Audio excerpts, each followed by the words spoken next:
সুপ্রিয় দর্শক, স্বাগত জানাচ্ছি সংবাদ প্রকাশের একটি নতুন আয়োজন ডাক্তার আছেন অনুষ্ঠানে।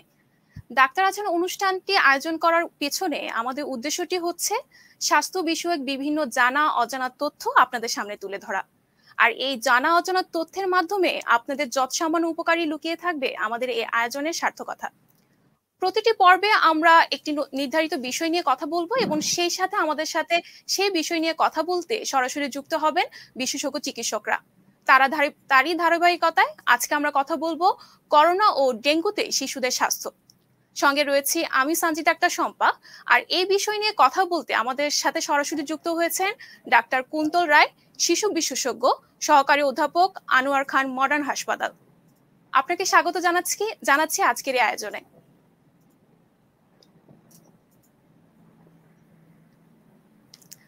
আপনি কাউকে শুনতে পাচ্ছেন?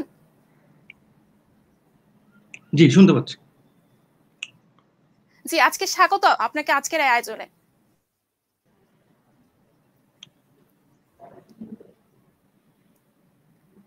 ডাক্তার কুন্তল রায়,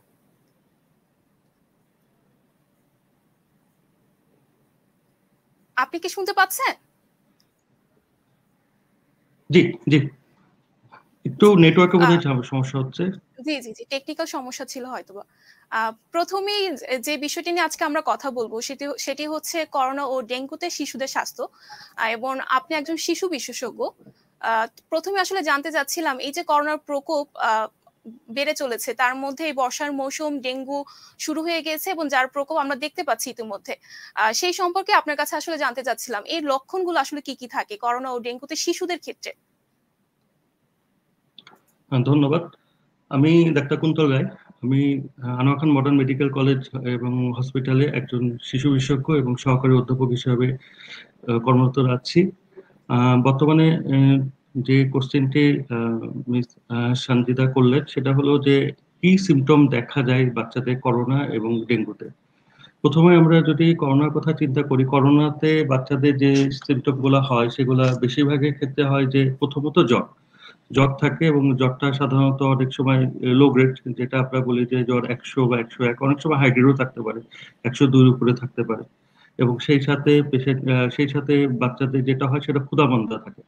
এটা একটা বড় সিমটম বাচ্চাদের ক্ষেত্রে, যে ক্ষুধামন্দা থাকে। সেই সাথে বাচ্চাদের ফ্যাটিক বা ক্লান্তি ভাব বা বাচ্চাদের দুর্বলতা, এরকম অনেক কিছু কিছু সিমটম বাচ্চারা আমাদের কাছে নিয়ে আসে। এছাড়া প্রধান যে সিমটম গুলো আপনারা জানেন, উপসর্গ গুলো করোনা, যেটা হলো যে কাশি, সর্দি, গন্ধ না পাওয়া, অনেক সময় শ্বাসকষ্টের মতো হয়। যেমন ধরেন, শ্বাসকষ্ট বোঝা যাবে কি করে? সেক্ষেত্রে দেখতে হবে যে শিশুর শ্বাস প্রশ্বাস কেমন ভাবে নিচ্ছে, শ্বাস প্রশ্বাসের গতি কেমন, তার হলো যে বুকের খাঁচা দেবে যাচ্ছে কিনা, বা বুকের নিচের অংশটুকু ভিতরে ঢুকে যাচ্ছে কিনা, অথবা তার হলো যে স্যাচুরেশন, যেটা আমরা খেয়াল করি, সেই স্যাচুরেশনটা কি অবস্থা, এগুলো দেখে বাচ্চাদের শ্বাসকষ্ট আছে কিনা এটা দেখা যায়।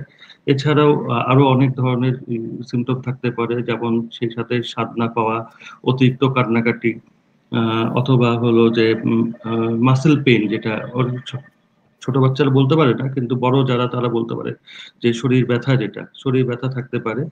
এবং এছাড়াও থাকতে পারে হলো বমি ভাব থাকতে পারে বা বমি থাকতে পারে, যেটা আমরা আর সাথে ডায়রিয়াও থাকতে পারে।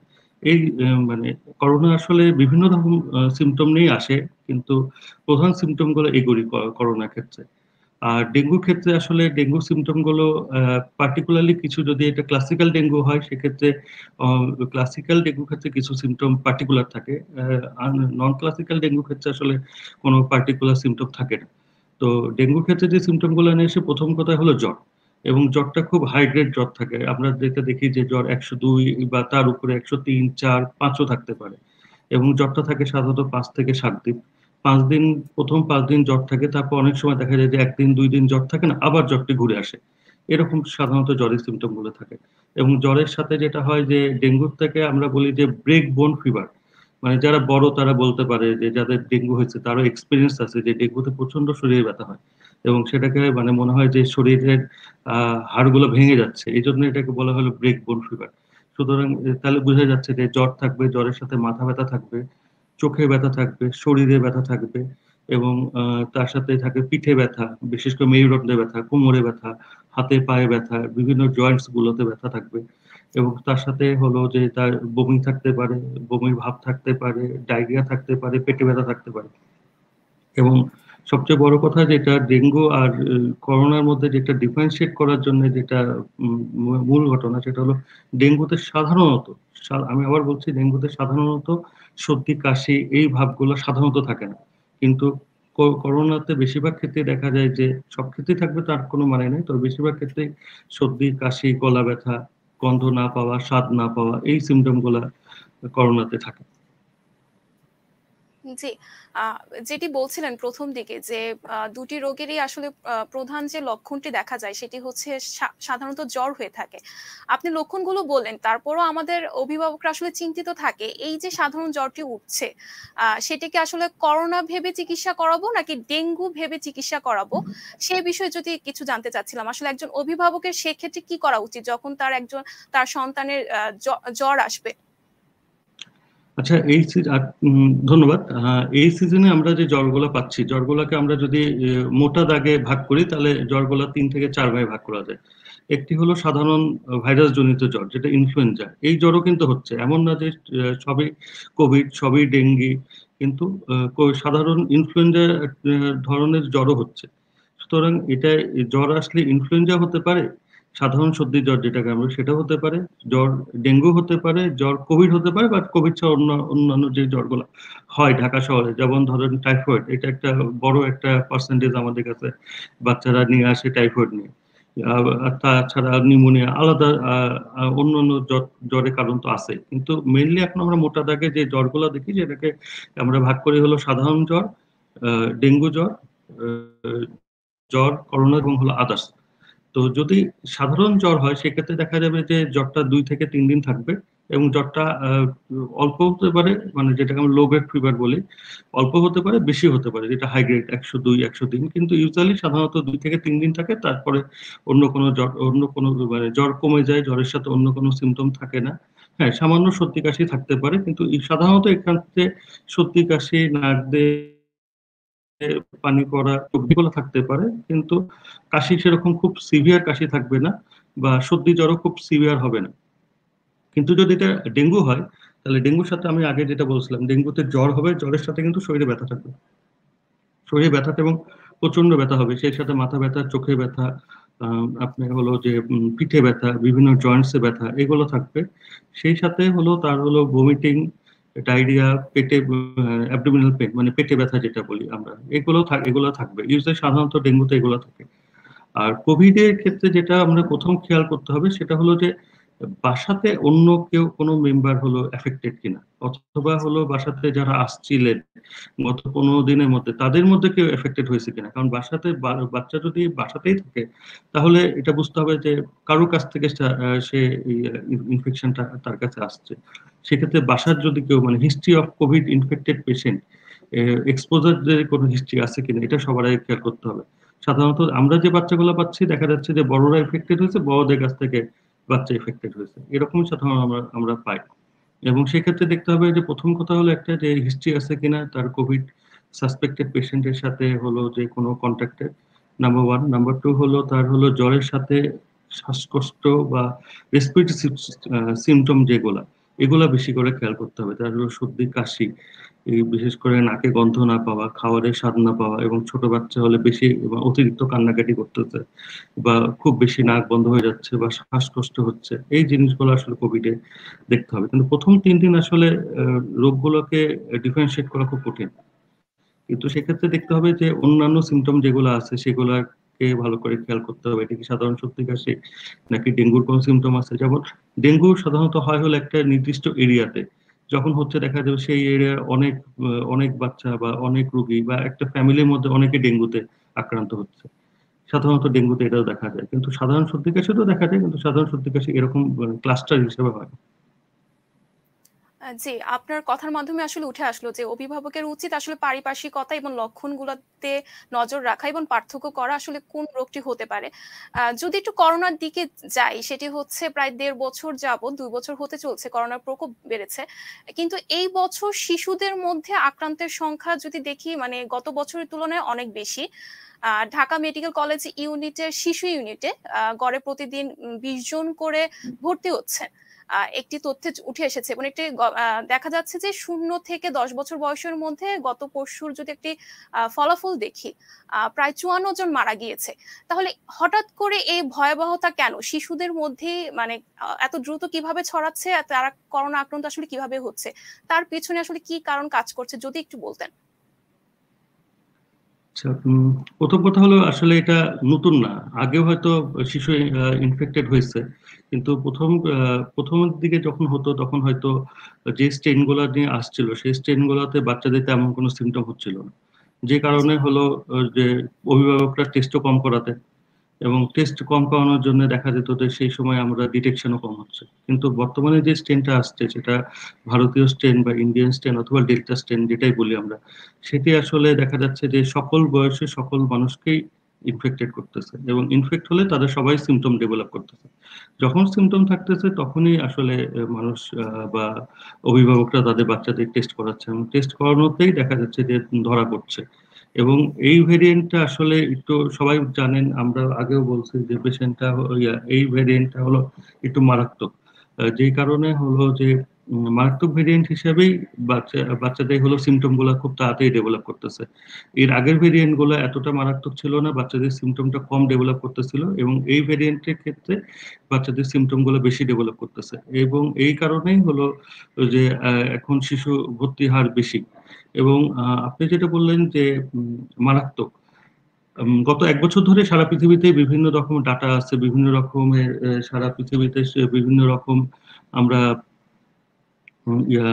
ডাটা পাচ্ছি, যেটা দেখা যাচ্ছে যে শিশুদের ক্ষেত্রেও কিন্তু করোনার কিছু মারাত্মক সাইড ইফেক্ট আছে, যেটা আমরা বলি যে multi system inflammatory syndrome in children, multi system inflammatory syndrome in the children. এইটা কিন্তু শিশুদের জন্য মারাত্মক। ডেঙ্গু, করোনার এটা হলো মারাত্মক যেটা সিমটম বা মারাত্মক কমপ্লিকেশন এটা।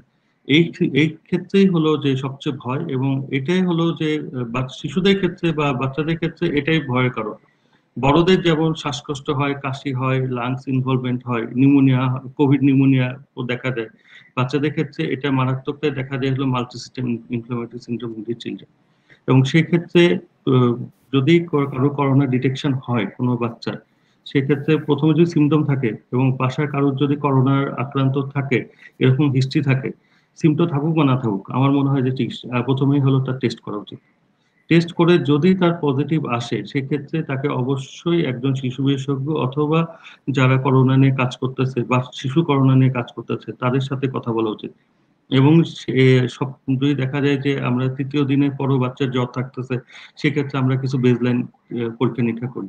বেসলাইন পরীক্ষা নিরীক্ষা করার পরে বোঝা যায় যে আসলে ডিজিজটা কোন দিকে যাচ্ছে, এবং দেখা যায় যে যদি দেখা যায় যে জ্বর কন্টিনিউ হয় বা এই সিমটম গুলো কন্টিনিউ হচ্ছে, তাহলে সপ্তম দিনে আবার আমরা কিছু টেস্ট করি, এবং এই টেস্টের মাধ্যমে আসলে বোঝা যাবে যে রোগটা কোন দিকে যাচ্ছে, ভয়াবহতা কতটুকু হচ্ছে। এবং ভয়াবহতার অবস্থা আসলে এটা আগে থেকে প্রেডিক্ট করার কোনো উপায় নেই উইদাউট টেস্ট। টেস্ট করলে সেটা আমাদেরকে গাইড করবে যে আসলে রোগটা কতটুকু কোন দিকে মোড় নিচ্ছে বা কতটুকু ভয়াবহতার দিকে যাচ্ছে। তবে এটা ঠিক যে এখন পর্যন্ত বাংলাদেশে কিন্তু আমরা multi system inflammatory syndrome in children এরকম প্রচুর পেশেন্ট পাচ্ছি, প্রচুর কেস রিপোর্ট হচ্ছে, এবং হলো যে মৃত্যু হার তো এবার বেশি, আপনি সেটা বললেন। জি, যে মৃত্যু হারের কথা বলছিলাম আসলে কালকের একটু গবেষণায় পড়ছিলাম যে যে শিশুদের আসলে মৃত্যু হচ্ছে সেই শিশুরা আসলে আগে থেকে একটি জটিল রোগে আক্রান্ত ছিল, এবং যারা সুস্থ হয়ে বাসায় যাচ্ছে তাদের আগে থেকে কোনো জটিল রোগে আক্রান্ত তারা ছিলেন না, এবং তারা খুব দ্রুত সুস্থ হয়ে বাসায় যেতে পারছে। যে অভিভাবকের সন্তানরা আসলে আগে থেকে জটিল রোগে আক্রান্ত, আসলে তাদের আসলে এই সময় ভয়াবহতার সময় আসলে কি করণীয়? প্রথম করণীয় এটা যে শিশুকে ঘরে রাখো, প্রথম আচ্ছা। করণীয় এটা যে বাচ্চাকে শিশুকে ঘরে রাখতে হবে। অপ্রয়োজনীয় শিশুকে বাইরে বের করবেন না, যদি খুব বেশি প্রয়োজন হয় তাহলে তাকে অবশ্যই ডাবল মাস্ক পরে বের করবেন। এখন বাজারে শিশুদের মাস্ক পাওয়া যায় KN95, যেটা হলো মোটামুটি 95% পর্যন্ত প্রোটেকশন দেয়, 90 to 95 পর্যন্ত। এই মাস্কও বাজারে এখন অ্যাভেলেবল। সুতরাং এই মাস্কগুলো পরে শিশুকে বের করবেন, এবং পারতপক্ষে শিশুকে ঘর থেকে বের করবেন না। এবং দেখা যায় যে যারা বড়রা যারা ঘর থেকে বের হচ্ছে, যেমন বাসার কেয়ারটেকার, বাসার ড্রাইভার, তারপর হলো বড়রা, আমরা মানে যারা পেরেন্টস যারা, তারা কাজের জন্য ঘর থেকে বের হতেই হচ্ছে সবাইকে, একেবারে তো সবাই ঘরের মধ্যে বসে নেই। সুতরাং যারা বের হচ্ছে তাদেরকে তাদের হাইজিন মেনটেন করতে হবে। তারা বাসায় আসার সাথে সাথে আগে যে জামা কাপড় যেটা বাইরে থেকে ছিল সেগুলোকে চেঞ্জ করে পরিষ্কার জামা কাপড় পরবে। অবশ্যই হাত ভালো করে হ্যান্ড ওয়াশ করবেন, এবং বাইরে থেকে যে কোনো জিনিসপত্র যেগুলো আনবেন, সেটা চকলেটই হোক অথবা সেটা হলো যে একটা খেলনাই হোক অথবা একটা কলমই হোক, সেটাকে ভালো করে ডিসইনফেক্টেন্ট করে তারপর বাচ্চাকে দিবেন। এবং বাচ্চাকেও আপনারা হাইজিন সম্পর্কে, পার্সোনাল হাইজিন ২ বার করে সে হলো হ্যান্ড ওয়াশ করবে। হ্যান্ড ওয়াশের যে টেকনিক গুলো আছে, ৬ ভাবে করে আমরা জানি যে টেকনিক গুলো দেখানো হয়, টিভিতে বারবার করে দেখানো হচ্ছে যে কিভাবে প্রপার হ্যান্ড ওয়াশ করতে হয়। সেই প্রপার হ্যান্ড ওয়াশের সিস্টেম গুলো জানাতে হবে শিশুকে, এবং শিশুকে শিক্ষা দিতে হবে, তার পার্সোনাল হাইজিন সম্পর্কে শিক্ষা দিতে হবে। এবং খেয়াল রাখতে হবে যেন আপনি বাইরে থেকে আসছেন, অভিভাবক হিসাবে আপনি বাইরে থেকে আসছেন, শিশু যেন সাথে সাথে আপনার কাছে দৌড়ে না যায় যতক্ষণ না আপনি নিজে পরিষ্কার থাকতেছে। এবং সর্বোপরি নিজেও চিন্তা করতে হবে যে আপনি নিজে ইনফেক্টেড কিনা। যদি কেউ ইনফেক্টেড থাকে তাহলে অবশ্যই তাকে আইসোলেট করতে হবে। তাকে শিশু সেই মানে সে ভালনারেবল বা সে হাই রিস্ক শিশুর কাছে কখনোই তাকে এক্সপোজারে আনা যাবে না। প্রথম কথা। দ্বিতীয় কথা হলো যে যদি কোনো কারণে মনে হয় যে সে এক্সপোজ হয়ে গেছে কোনো করোনা পেশেন্টের বা করোনা সিমটম আছে এরকম কোনো পেশেন্টের, অথবা তার হলো কোনো কোভিড এর সিমটম দেখা দিচ্ছে, তাহলে বসে না থেকে খুব দ্রুতই আপনাদের তাকে টেস্ট করা দরকার।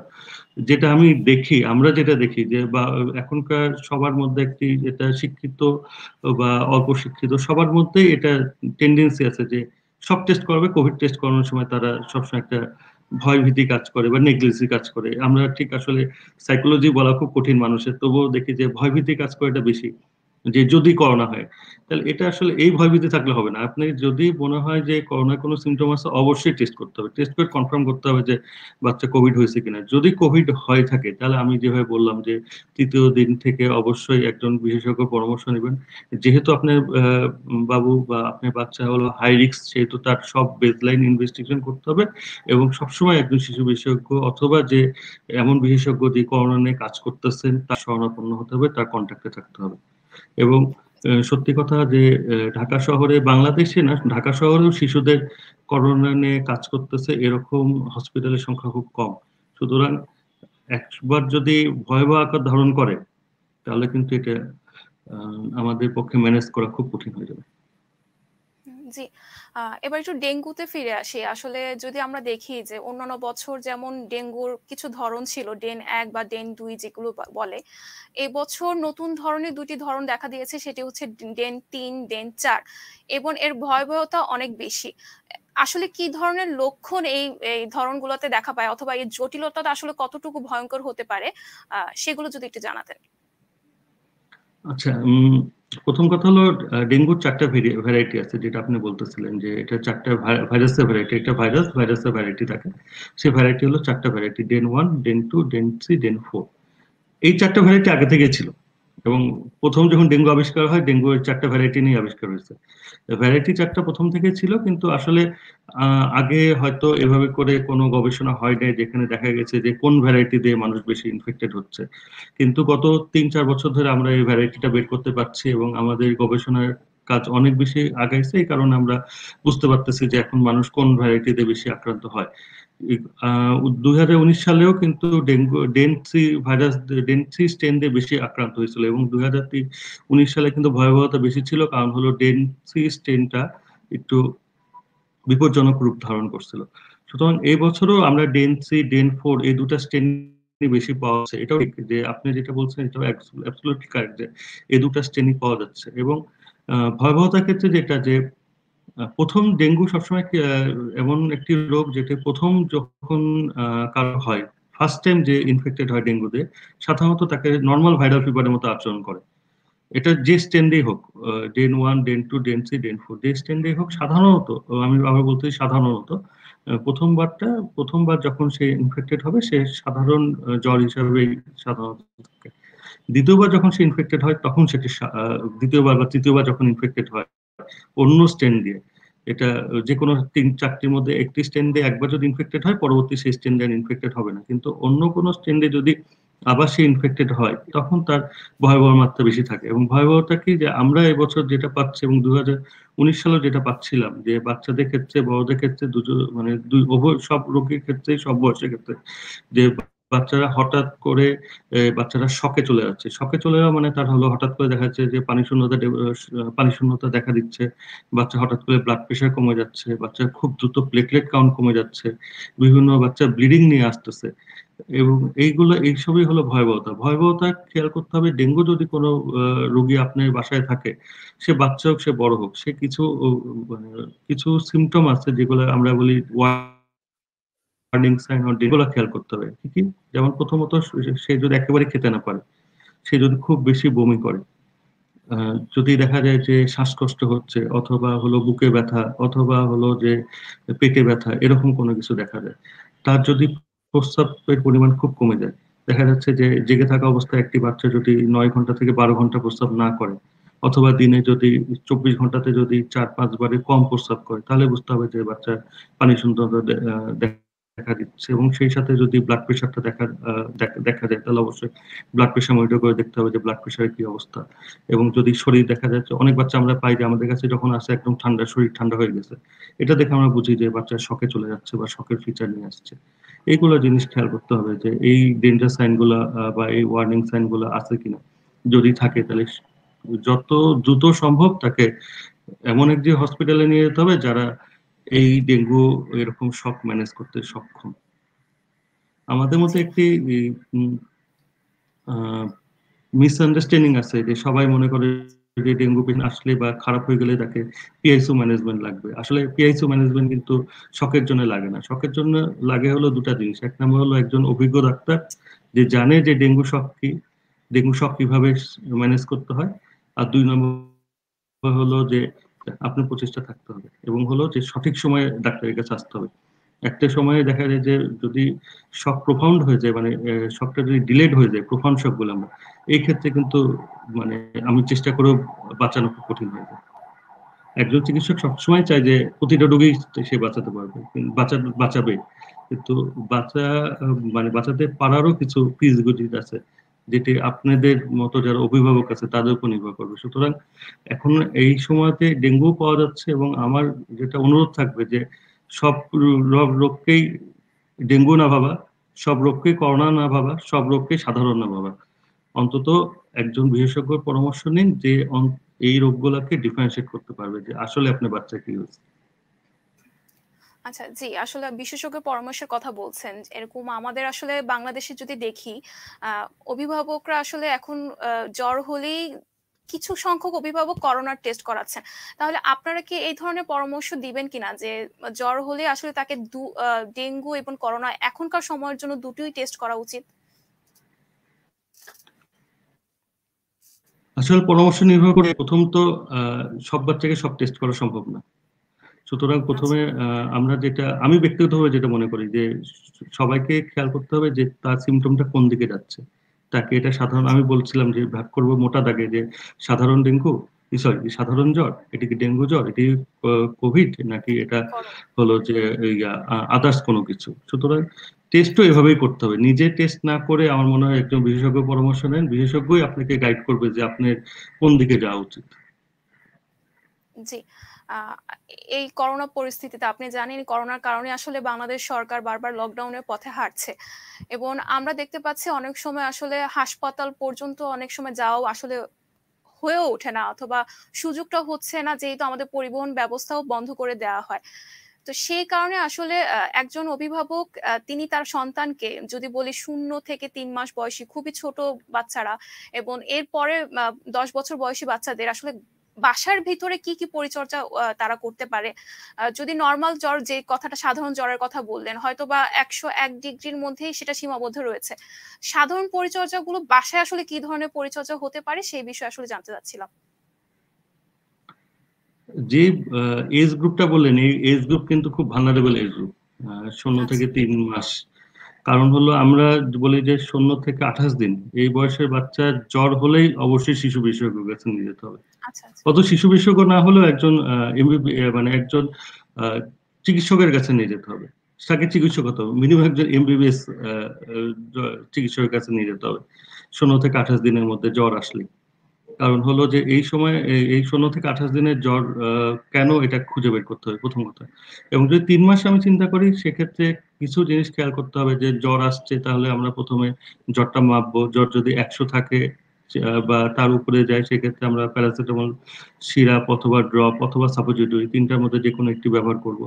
এবং সেই সাথে বাচ্চাকে খেয়াল করব যে বাচ্চাকে ঠিকমতো যেন বুকের দুধ খাওয়াতে পারি। বাচ্চা যেন অন্তত প্রতি ঘন্টায় ঘন্টায় বা প্রতি 2 ঘন্টা পর পর বাচ্চা বুকের দুধ খাচ্ছে কিনা এটা খেয়াল রাখতে হবে। বাচ্চার ইউরিন আউটপুট বা প্রস্রাব খেয়াল রাখতে হবে, এবং বাচ্চার বিপদ চিহ্ন যেগুলো আছে সেগুলো খেয়াল করতে হবে। যে বাচ্চা প্রথমত বাচ্চা হলো কোনো শ্বাসকষ্ট আছে কিনা, বাচ্চার পানি শূন্যতা আছে কিনা, বাচ্চা ক্ষুধা, বাচ্চা লেথার্জিক কিনা, বা হলো যে বাচ্চা দুর্বল কিনা। অনেক সময় দেখা যায় যে বাচ্চারা একেবারেই খায় না, বা একেবারেই, যে বাচ্চা একেবারেই খাচ্ছে না অথবা একেবারে নড়াচড়া করতেছে না, বাচ্চাকে ডেকেও তুলতে পারতেছেন না, এরকম কিছু ডেঞ্জার সাইন আছে। সেই ডেঞ্জার সাইন গুলো খেয়াল করতে হবে। যেমন ধরেন যে 3 বছর, যদি আমি 3 মাসের নিচে চিন্তা করি, তাহলে ডেঞ্জার সাইনের মধ্যে যেগুলো আছে, 1 নম্বর হলো যে বাচ্চা খিঁচুনি যদি হয়, বাচ্চা যদি ক্ষুধা মানে একেবারে খেতে না পারে, বাচ্চা যদি খুব বেশি বমি করে, অথবা বাচ্চা যদি একেবারে লেথার্জিক থাকে, বাচ্চাকে আপনি নড়াচড়া করতেছেন না, বাচ্চাকে ডেকেও আপনি হলো ডেকেও তুলতে পারতেছেন না, নাড়াচাড়া করে বাচ্চা তুলতে পারছেন না, এরকম যদি কোনো সিমটম হয়, এইগুলো সিমটম যদি কখনো দেখেন, তাহলে সাথে সাথে চিকিৎসকের পরামর্শ নিতে হবে। এবং হলো সেই সাথে জ্বর থাকলে প্যারাসিটামল দিতে হবে, শরীর স্পঞ্জ করতে হবে। অনেকে যেটা করে যে মাথায় বারবার করে পানি দেয়, এই বা মাথায় জলপট্টি দেয়, এইগুলো না করে শুধুমাত্র শরীরকে উষ্ণ গরম পানি দিয়ে শরীর স্পঞ্জ করতে হবে, এবং 6 ঘন্টা, 4 থেকে 6 ঘন্টা পর পর তাকে প্যারাসিটামল ড্রপ হোক, সিরাপ হোক বা সাপোজিটরি হোক, অ্যাকর্ডিং টু নেসেসারি তাকে দিতে হবে। এবং সেই সাথে জি যে সাইন গুলো খেয়াল করতে হবে। জি ডক্টর কুন্তরা, আপনার কাছে শেষ প্রশ্নে চলে যাব। সেটি হচ্ছে করোনার সময় আসলে বাসার বাহিরে আগে বাচ্চারা যেভাবে খেলাধুলা করতে পারতো, এখন আসলে সেই সুযোগটি নেই। তো আপনার কাছে আসলে শেষ প্রশ্নটি হচ্ছে, বাচ্চার মানসিক স্বাস্থ্যটা আসলে কিভাবে রক্ষা করা যায়? খুবই কঠিন কোশ্চিন আসলে। বাচ্চার মানসিক স্বাস্থ্য, আমরা যেটা সবাই অ্যাজ এ প্যারেন্টস বা অ্যাজ এ ফিজিশিয়ান বা অ্যাজ এ চাইল্ড স্পেশালিস্ট, আমরা যেটা খুব ফেস করতেছি, যে বাচ্চার মানসিক স্বাস্থ্য, মানে how to restore the mental health of your child. সেটা প্রথম কথা হলো যে এটাকে আমরা ভাগ করি। যদি প্রথমে খেয়াল করতে হবে যে বাচ্চার বয়স কত, সেই বয়স অনুযায়ী বাচ্চাকে ট্রিট করতে হবে, নাম্বার ওয়ান। নাম্বার টু, যদি টিন এজ হয়, তাহলে তাদের সাথে কথা বলতে হবে, যে বারবার করে যে বাবা বা মা, তোমার কি কোনো সমস্যা হচ্ছে কিনা। কারণ সে 1 বছর 1.5 বছর ধরে ঘরের মধ্যে আছে, বসে আছে, তার তো অনেক রকম সমস্যা হতে পারে। হয়তো সে সেটা কাউকে শেয়ার করতেছে না, সুতরাং তাকে কথা বলতে হবে তার সাথে। আপনি একদম বন্ধুর মতো করে তার সাথে কথা বলতে হবে, তার সাথে বন্ধুর মতো আচরণ করতে হবে, বন্ধুর মতো মিশতে হবে। দ্বিতীয়ত, তাকে শিক্ষা দিতে হবে যে এই রোগটা কি, রোগটা সম্পর্কে তাকে জানাতে হবে। আমি এটা টিন এজে কথা বলতেছি আসলে। তো অনেকে দেখা যায় যে পেপারে অনেক কিছু পড়তেছে বা অনেক কিছু দেখতেছে, যেটাতে তারা হয়তো ভীতি জমাচ্ছে যে করোনা হলেই হয়তো খারাপ হবে। বাসায় কারো করোনা হচ্ছে, হয়তো সে মনে করতেছে করোনা হলে হয়তো আইসিইউতে নিয়ে যেতে হবে, করোনা হলে হয়তো ডেথ হবে। সেক্ষেত্রে না, তাকে বোঝাতে হবে যে 80 to 90% ক্ষেত্রে কোভিড এটা সিম্পল, এটা সিম্পল ডিজিজ, এটা ভালো হয়ে যায়। কিছু ক্ষেত্রে এটা খারাপ হতে পারে, তাকে অ্যাসুরেন্স দিতে হবে। 3 নম্বর যেটা, তাকে হলো যে হাইজিন গুলো মেনটেন করতে হবে অবশ্যই। কারণ তাকে এইসব ক্ষেত্রে করতে হবে, বিজি রাখতে হবে। ছোট বাচ্চা হলে তাকে খেলাধুলা করতে দিতে হবে। কারণ অনেক বাচ্চা দেখা যাচ্ছে যে এই সময় ওজন বেড়ে যাচ্ছে, প্লাস হলো যে তাদের হলো নিউট্রিশন ঘাটতি হচ্ছে, জাঙ্ক ফুড বেশি খাওয়া হচ্ছে, এগুলা থেকে অ্যাভয়েড করে রাখতে হবে এবং খেলাধুলা করতে দিতে হবে। খেলাধুলা করলে শারীরিক এবং মানসিক দুটাই, দুই দিকেই তার রক্ষা হবে। এবং দেখা যায় যে বাড়ির সামনে যে করিডোর আছে, সেই করিডোরে বাচ্চাকে খেলতে দেয়। যদি একটা ফুটবল থাকে, ফুটবল নিয়ে বাচ্চা 1 ঘন্টা খেলুক, এটাই কিন্তু লাভ হবে। তাকে সৃষ্টিশীল যে কোনো কাজে বা যে ভালো কাজ যেগুলো, যেমন ছবি আঁকানো, গল্প, নিজে বই দেখে গল্প পড়বে, আপনার সাথে আপনাকে তারপর গল্প বলবে, বা ফ্যামিলি মেম্বারদের সাথে সে হলো একসাথে করে গল্পটা নিজে নিজে গল্প বলবে বা অভিনয় করে দেখাবে, বা একটা গান শিখাবেন, সেই গানটা সে সবার সাথে কোরাসে গান করবে। এগুলো আসলে খেয়াল করতে হবে যে এগুলা কাজ করতেছে কিনা। সর্বোপরি টিভি এবং মোবাইল থেকে দূরে রাখুন। কারণ এখন তো অনলাইনে ক্লাস হচ্ছে, আমাদের সবার বাচ্চাই অনলাইনে ক্লাস করতেছে, এবং ক্লাসগুলা কিন্তু প্রায় 2 ঘন্টা 3 ঘন্টা করে ক্লাস হয়। সুতরাং অনলাইনে তারা একটা স্ক্রিন টাইম কিন্তু অলরেডি 3 ঘন্টা। এই সময় যদি আরো বেশি তারা টিভি দেখে, তাহলে তাদের হলো মানসিক যে চোখে প্রেসার পড়বে, কানে শুনতে সমস্যা হবে, এবং সর্বোপরি মানসিক প্রেসার মানসিক একটা অস্থিরতা দেখা দিবে। এবং আমরা যে কমপ্লেন গুলো পাই সেটা হলো যে আগে বাচ্চা ভালো ছিল, আগে বাচ্চা হলো সবার কথা শুনতো, এখন কথা শোনে না, আগের থেকে এখন খিটখিটে হয়ে গেছে। এই সবগুলোই হলো আসলে অন স্ক্রিনে থাকার জন্য, বেশি সময় মোবাইল দেখা, মোবাইলে কার্টুন দেখা, এইগুলোর কারণে আসলে এইগুলো বেশি হচ্ছে। সুতরাং এই, আর হলো যে সর্বোপরি আমি যেটা বলবো যে নিজে সুস্থ থাকুন, বাচ্চাকে সুস্থ রাখুন, এবং হলো সতর্ক থাকুন যে যদি কোনো কোভিডে কোনো সিমটম দেখা যায় তাহলে অবশ্যই টেস্ট করুন। পরে টেস্ট করব, বা কোভিড বাচ্চাদের তেমন হয় না, কোভিডে বাচ্চাদের তেমন কোনো সমস্যা হয় না, এইসব জিনিসগুলা মাথা থেকে আসলে বের করে ফেলতে হবে। জি, আপনাকে অসংখ্য ধন্যবাদ। আজ আপনার আসলে তথ্যের মাধ্যমে আশা করব আসলে সবাই আমরা আসলে উপকৃত হব, এবং একটি বাচ্চার সুরক্ষার জন্য আসলে অভিভাবকের আসলে কি জানা দরকার ছিল, আজ সেটাই আমাদের চেষ্টা ছিল। ডক্টর কুন্তল রায়, আমরা আপনাকে ধন্যবাদ জানাচ্ছি, এবং আশা করব আপনি পরবর্তীতে আমাদের সাথে আবারও যুক্ত হবেন। দর্শক, এই ছিল ধন্যবাদ আপনাকে। আজকের আয়োজন। দর্শক, এই ছিল আজকের আয়োজন। আমরা আসলে প্রতিটি পর্বে এরকম নির্দিষ্ট একটি বিষয় নিয়ে হাজির হয়ে যাব। আজকের যে বিষয়টি ছিল সেটি হচ্ছে করোনা ও ডেঙ্গুতে শিশুর স্বাস্থ্য। আপনার শিশুটিকে, আপনার সন্তানটিকে সুরক্ষা বলয়ে রাখুন এবং তার মানসিক স্বাস্থ্যের দিকে নজর রাখুন।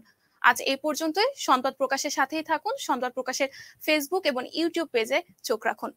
সংবাদ প্রকাশ সময়কে অতিক্রম করার প্রত্যয় নিয়ে আজকে শেষ করছি। ধন্যবাদ সকলকে।